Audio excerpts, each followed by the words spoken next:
Hi everyone, welcome back to the channel. Today is New Drone Day. I used to have an original Mavic Pro.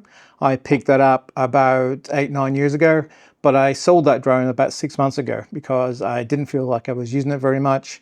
I was also getting annoyed with having to connect it to the phone, all that kind of stuff. It was also, the batteries weren't lasting very long. I was only getting about 5-10 minutes out of the batteries, which started to get a bit annoying. And then I saw this drone come out, the DJI Avata 360, and I thought that actually could be quite an interesting drone to have.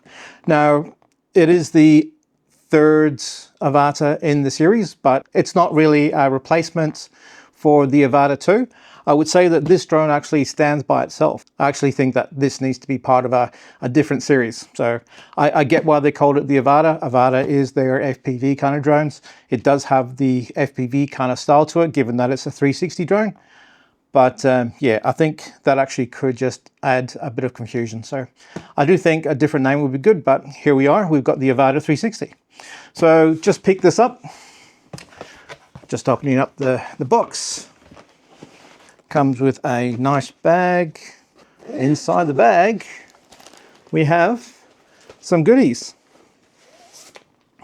So we have what I believe is the landing pads, which never really used one before. Might use it, might not, who knows.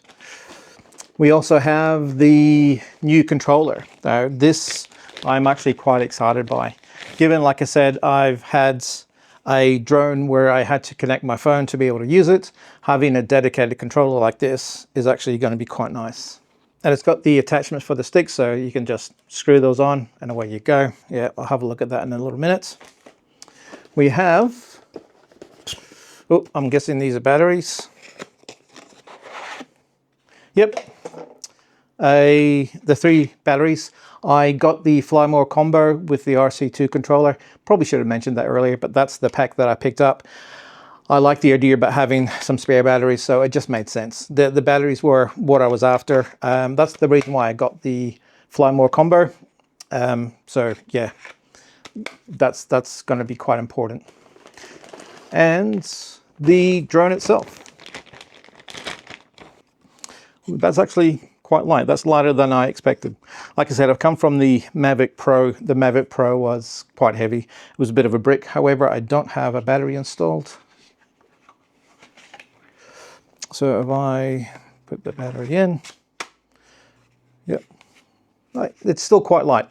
It's not in the 249 gram region, but that is still quite light. I do like having the propeller guards on. The other drone that I've had, I have flown close to trees before.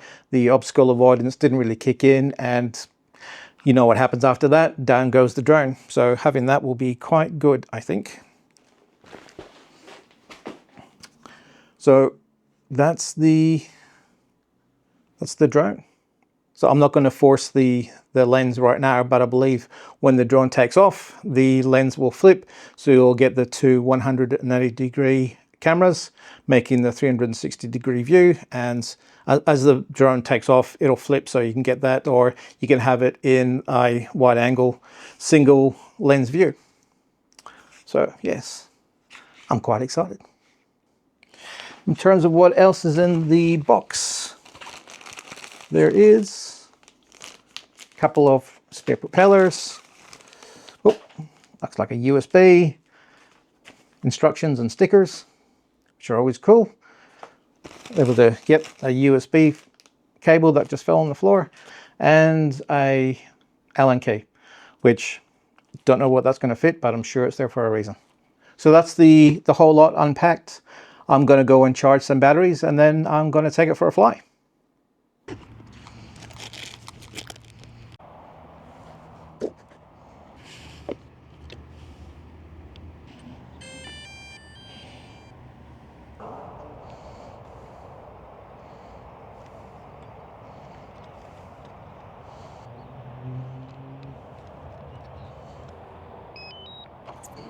I'm down, ready to try the first flight. Well, second flight.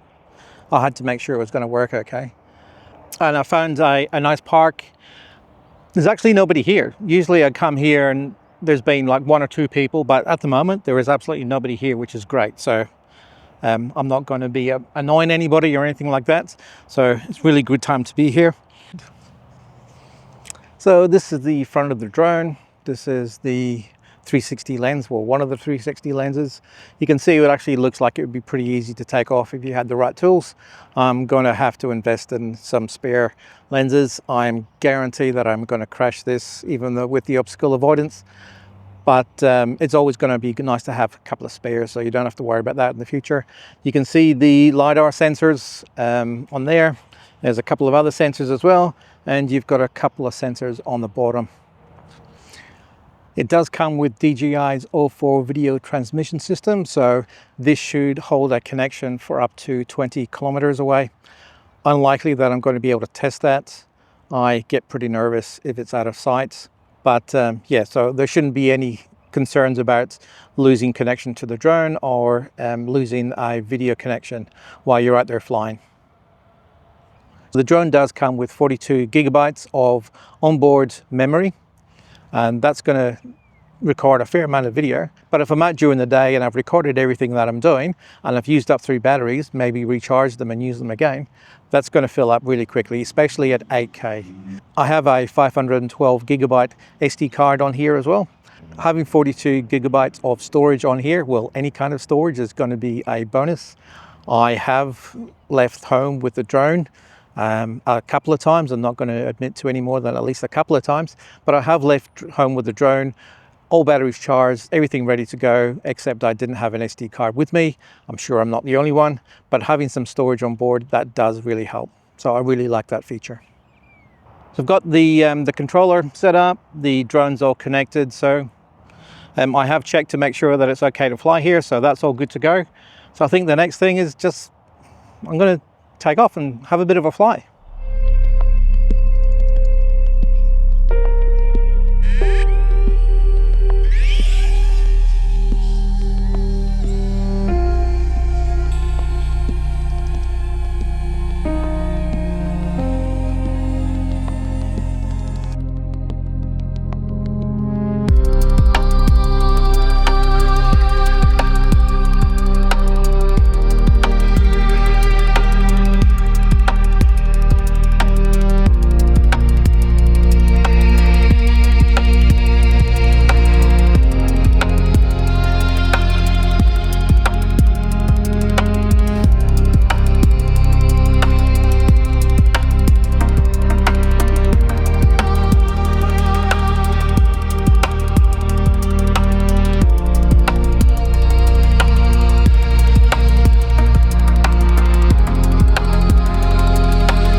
Okay, first impressions. It's not as loud as I was expecting. The pitch from the propellers is a lot higher than drones that I've had previously, but it's certainly not as loud as I thought it was going to be. It's also quite zippy. Certainly it's a lot newer than the drones that I've had previously, but yeah, it does feel like it's getting up some speed. So it's not as fast as the DJI Air 3. I think in terms of meters per second, it's probably about 3 or 4 meters per second slower than the Air 3, but it's still quite zippy. So far it's been pretty nice, definitely responsive. Okay, am I brave enough to test the collision detection? Sure, why not?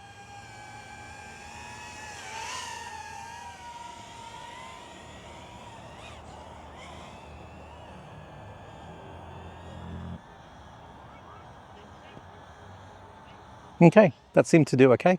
Just took it slowly to start with. Not quite game to go running at a stationary object full speed right now, but it does seem to do what it's supposed to. So that's a good thing.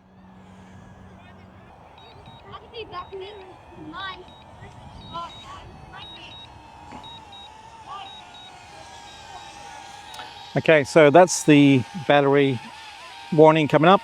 I've got 2.5, just under 3 minutes left of battery, and it's kicked in the return to home, which is fine, but that doesn't feel like it was very long at all. I'm guessing it's about maybe about 15 minutes that the drone was active for, and there was a fair bit of flying.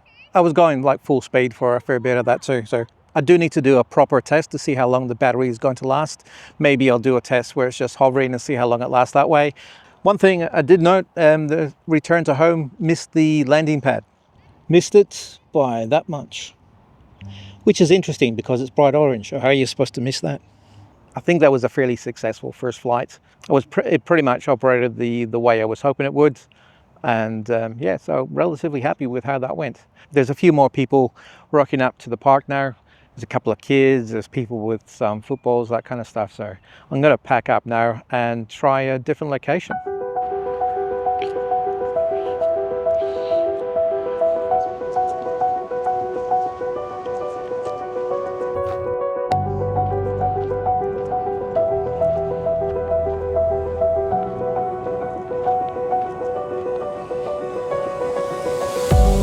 Okay, I've taken the drone down to a local pine plantation. I wanted to come down to a spot like this to be able to test the obstacle avoidance and also maybe do a bit of a test with the follow me features. With all the trees around, I wanted to see how I was going to be able to handle the trees if I'm moving in and out of the trees and how the drone actually behaves.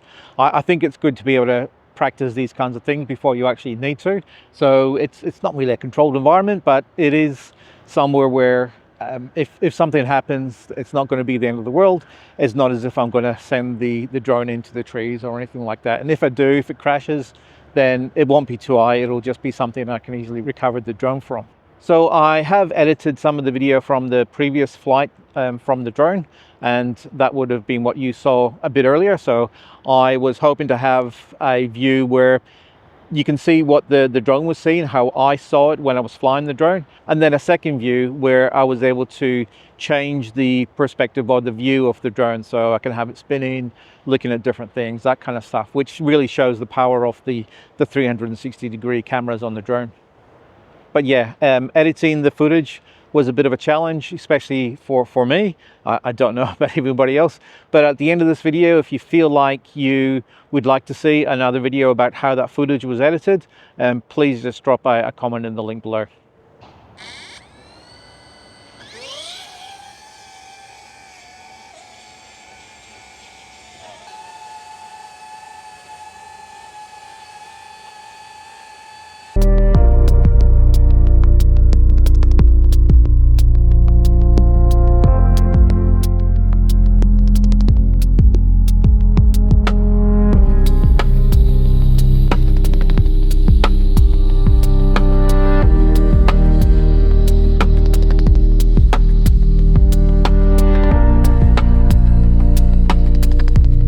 Okay, so that's quite interesting. I was just flying the drone. I thought I'd just fly it out and come bring it back. And as I was bringing it back, I thought I'd just lower it a little bit to the ground. And it's got about half a meter above the ground and it's just gone to a stop. It's the obstacle avoidance has actually picked up the fact that the ground is coming up. It's starting to come onto a hill. And basically the obstacle avoidance is just kicked in and going, we're about to hit something, so we're just going to stop. So that's actually quite good. I did not expect that to happen.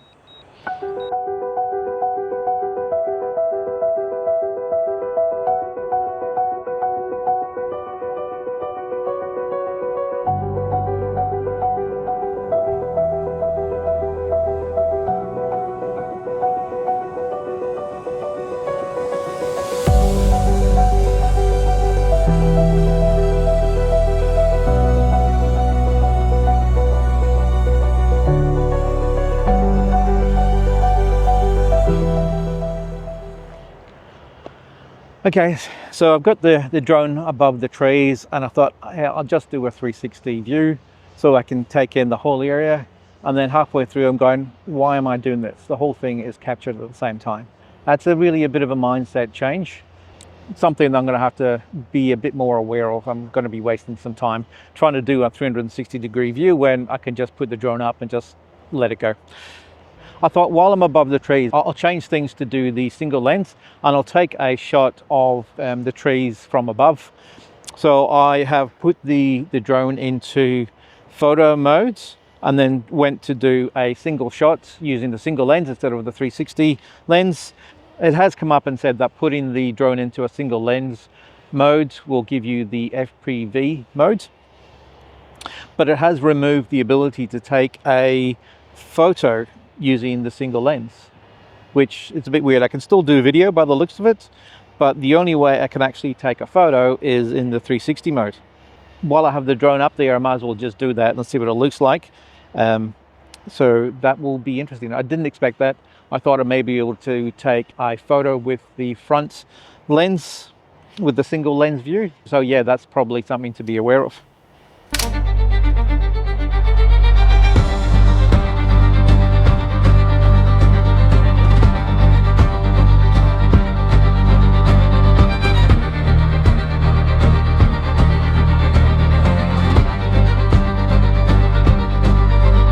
So this bit is going to freak me out. I positioned the drone just under a branch on one of the trees. I want to be able to test the full 360-degree obstacle avoidance. So I am going to move it up underneath a branch and see how it handles the obstacle avoidance from the branch above it. Okay, that's all. It seems to handle that pretty well. It's come up and saying that it's detected a potential collision above the drone. I can see it on the controller, and it's stopped moving, so that's great. So I'm going to change a couple of things on the controller. A couple of things that I know I'm going to need to change are to switch into D-Log so that I can apply my own colors a little bit later, or I just apply a LUT. I want to add some grid lines as well, so that usually helps me frame up an image or what I'm trying to get. So going into the settings, the safety, the obstacle avoidance, yes, I want it to brake if it picks up an obstacle. Return to home, I am happy to leave that with what they've said as the optimal. Max altitude. Now this is interesting because on my previous drones I've not been able to change the max altitude, but yeah, it seems like you can actually change the max altitude on this. I'm not going to right now. I don't plan to at all. I would imagine that that could cause some problems. With the controls, I am happy with the controls, how they are set up currently. Units are all the same, don't need to adjust the gimbal, anything like that.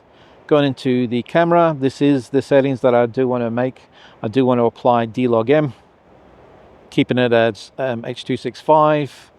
Auto flicker I'm not worried about. So I'm going to turn on the grid lines, the 3x3 grid lines, and I'm also going to turn on the center dot so that I can line things up properly.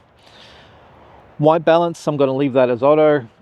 Typically, I'm outside flying the drone. There's not really a change in how the light is, so the white balance usually stays the same. I am going to change the style. Now, looking at the video from the other day, I did feel that it was too sharp, and I think a lot of people have said the same thing. So I am going to reduce that down to, I'm going to just put it on -2 just for the moment, just to see how that goes. I may move that to -1, but we'll see how it goes for the moment. Noise reduction, I am not going to play with that. When I'm going to be editing the videos, I will use DJI Studio to edit the video that comes out of the drone, but then I'll put it into something like DaVinci Resolve, and then I can apply some noise reduction there instead. Storage, I'm going to leave on the SD cards. Nothing special there. Transmission, I'm not expecting to make any changes. Yeah, I'm not going to play with any of that. And the about is just your stock standard stuff. Okay, now I'm going to change the battery, and I'm going to give the follow option a bit of a try.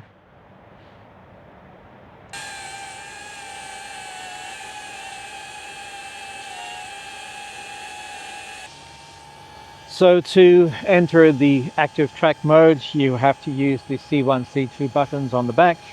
I've got myself in view of the drone. I'm just going to press the C1 and that will detect me. And it's gone into standard mode. I want a spotlight.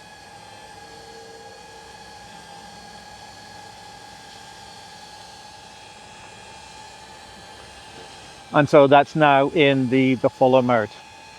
So I'm just going to take this for a walk, take my drone for a walk, and see how it goes. Okay, so far so good.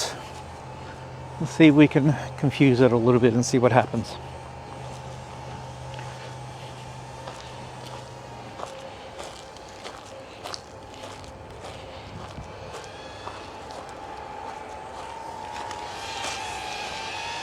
Okay, that was pretty good.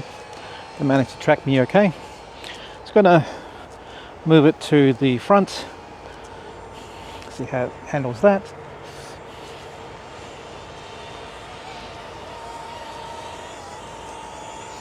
Yep, pretty good. And a bit closer.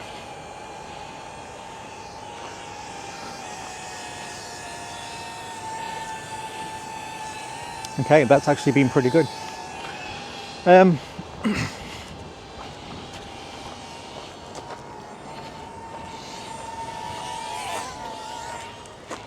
Play hide and seek with the drone.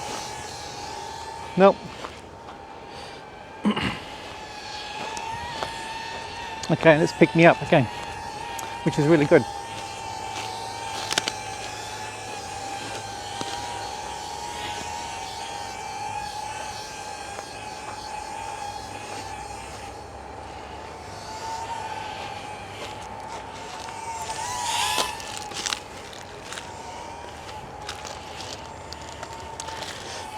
Okay, there really is no fooling this thing at the moment. And it seems to have avoided the trees. So the fact that it is going behind the trees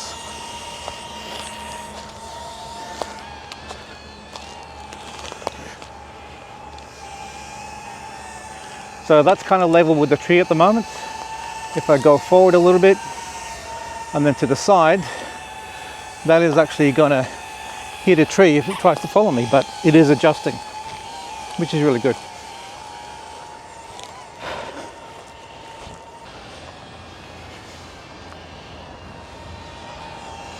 Okay, I'm pretty happy with that. Just gonna click on C2 to stop that, and so that's now out of the follow me mode. Just a quick test of the return to home.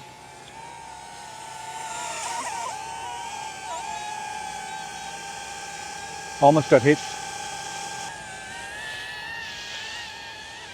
The return to home has missed the takeoff pad again.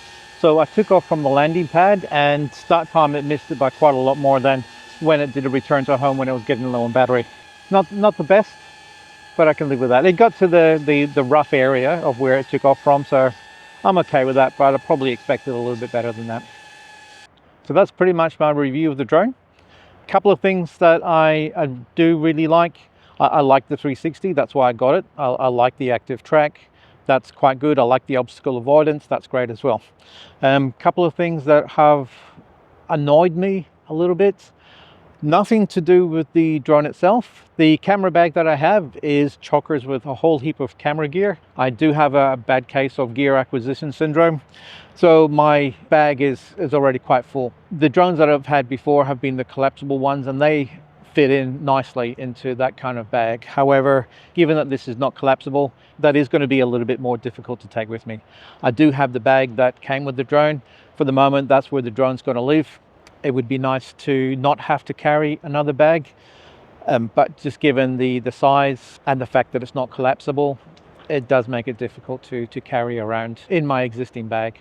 Also, with it being an Avata series drone, I was expecting to have some more FPV style capabilities. It does have some basic capabilities built into the drone, but if you want to go full FPV, especially if you've got the headset and the hand controller, it's probably not the drone for you. One other thing that kind of bugs me, I was aware of it, the whole when you're reframing an image or a video, to get that flat perspective, you do need to zoom in. And from what I've seen, it will take it down to somewhere in between 1 to 2K. The footage that I edited from the previous day's flying, when I zoomed in to get that flat profile, it looks like it took it down to about 2K resolution.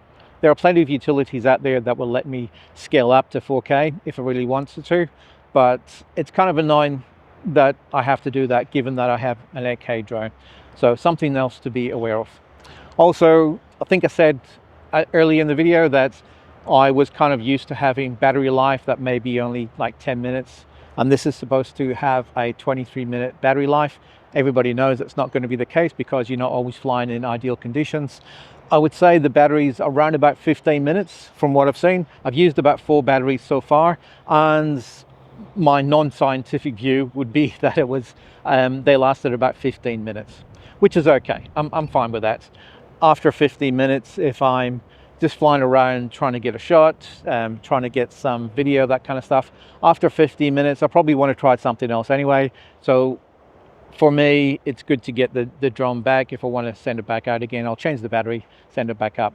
But if you are looking at doing long flights, doing long videos, that can be quite annoying. So again, if that's the kind of thing that's going to annoy you, this is probably not the drone for you. So aside from all that, I think the drone is great for me. The ability to record in 360 and to reframe the view to any angle, that just opens up so many creative possibilities. So that's going to be great, and that's really one of the main reasons why I got this drone in the first place. If you've got any questions, feel free to comment below. I'll try and answer as many as I can. Any other comments, please comment. Don't forget to give this video a like, and nothing else to say except for thanks for watching, and I'll see you out there next time. Sorry. Oh, good. I don't know which way you're facing. I think that's quick. What am I trying to do?